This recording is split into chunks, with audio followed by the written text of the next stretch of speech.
So I want to start with the benefits of BIM implementation. We'll cover schedule compression first. And according to Arch Daily, a cultural center in Nanjing, China, had an area of 465,000 square meters, which consisted of two towers, was able to construct that building in 34 months, which was 18 months sooner than the projected duration if traditional methods were used. Another benefit of BIM implementation is that it employs an innovative approach to design and construction of buildings. A good example of this is the Le Architecture, which is an office building in Taiwan. They actually use the Green BIM platform as well as a scientific green building analysis tool to construct a wall that consisted of plants on the west side of a building that serves as a building facade as well. And it also lowers the building temp and originally filters the air. The subsequent slide after we're done with this one will show you a good visual of that. Other benefits are that it reduces risk on projects. It reduces the number of clashes that normally occur when employing traditional methods. It also facilitates better collaboration among stakeholders and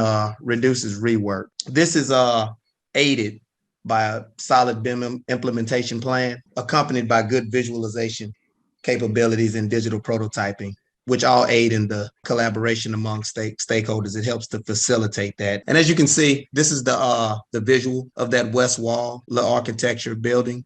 And as you can see, you have your plants. It shows your plants and it shows how they actually water and maintenance those plants. And it also shows the flow of air, outside air into the building and how it's filtered. Let's go to the challenges associated with the implementation of BIM. The first one is a lack of object model libraries. The second would be lack of BIM experience among stakeholders. The third one, which is a big one, is potential legal and IP issues. And when you speak on that, a properly structured and detailed contract along with a solid BIM implementation plan can avoid potential claims, as well as the potential for adversarial relationships to develop among the contractors. Another challenge is always software costs. And the last one would be ownership support and staff training. Time and resource requirements are required for successful BIM implementation in most cases.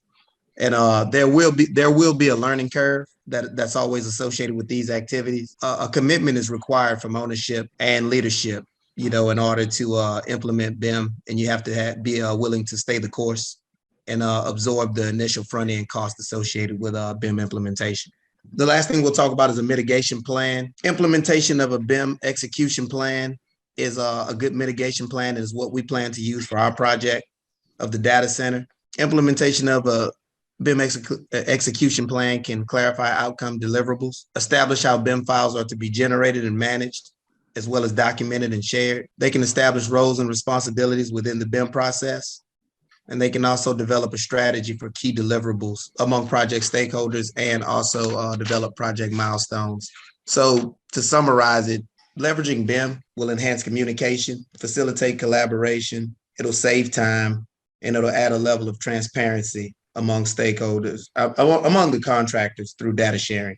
Here we describe the objectives and hypotheses of the scenario in which we're envisioning. Some of the key elements of the project at hand is that it is a data hall project. It is a vast number of servers that comprise a great deal of offsite memory in which cloud storage is enabled. What happens is these servers generate a fantastic amount of heat, and so cooling becomes the order of the day and one of the key design objectives. Moreover, because of the vast quantity of information and intellectual property housed within those server farms, security analysis is a need as well. Many of the different type of entities involved in the construction industry are small shops. And so we're assuming that for all the smaller entities that comprise the fabricators. However, one of the hypotheses we have for this visualized project is that it will be a design-build contract. In true design-build fashion, the design and engineering function as well as the construction function will be one and the same entity. They will use a shared model, and they'll be motivated to share information as if they were one and the same entity, because they are. In terms of contracting, we are assuming that no IDP contracts will be required. Here we have a visualization that shows the level of BIM implementation. There are elements that are BIM level 2 like. It's BIM level 3, but with some elements, partial elements of BIM level 2 integrated into it. One of the ideas that we're particularly interested in pitching to the owner a building lifecycle management perspective that will help with lifecycle costing and information so that that can help with their internal rate of return or IRR calculations. Here we've made a bespoke information exchange graphic that fits our hypotheses. So here you see that we fenced in the design build contract where the design and engineering function are one and the same entity as the construction function. And you see in between them the integrated BIM model. From there, you've got a variety of different entities, such as the 2D shop drawings from the fabricator, the AHJ or authority having jurisdiction, where inspectors or any kind of reviewers are providing input into the model. And so here you see the integrated web services BIM hub as we visualized it off to the right, which would fit into the overall BIM level 3 implementation. And then there's the feedback loop from the various model reviews. Some of the supporting infrastructure we're visualizing is having a big room for collaboration. Some of the infrastructure we're visualizing is hardware and software, so software licenses. And we have a certain percentage of super users within each entity who will have their own instance of BIM and some higher order equipment that has higher levels of RAM and memory, and then cloud memory for offsite collaboration backup capability of this high data model.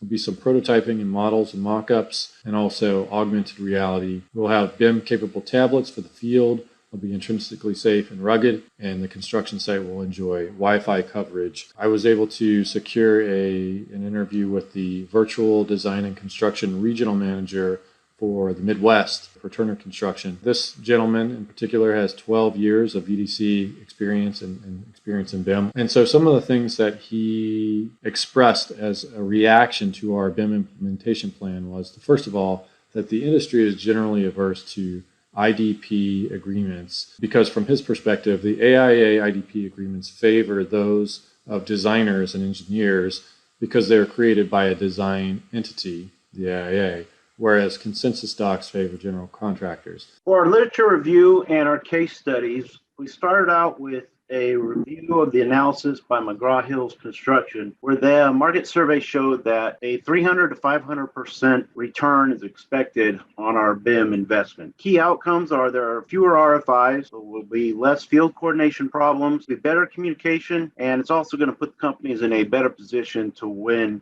projects. Specifically, we looked at 3 PCL Construction case studies. PCL Construction's out of Denver, Colorado. Their goal when they first started BIM was to eliminate 90% of the problems before the project ever got to the field. In the Metropolitan Gardens project, they used a 4D scheduling and phasing of quantities that PLC believes that their clear presentation got them the job with that project. For the Silverline project in Telluride, after quantity takeoff that they did manually, they did it in BIM, and they found a 70,000 cubic yard error that would have ended up costing the company over $3 million if they wouldn't have caught that before actually turning in their bid. The last project there is the Memorial Hospital in Colorado Springs, and with that they found over 3,500 clashes and over 500 what they considered significant clashes that would of course cost time and money if they hadn't found them before starting the project. Some of the key takeaways from the PLC Construction case studies was that not all of the BIM benefits can be realized in dollar amount. Projects will run smoother, there's less stress on the whole team that's working on it. They also credit BIM with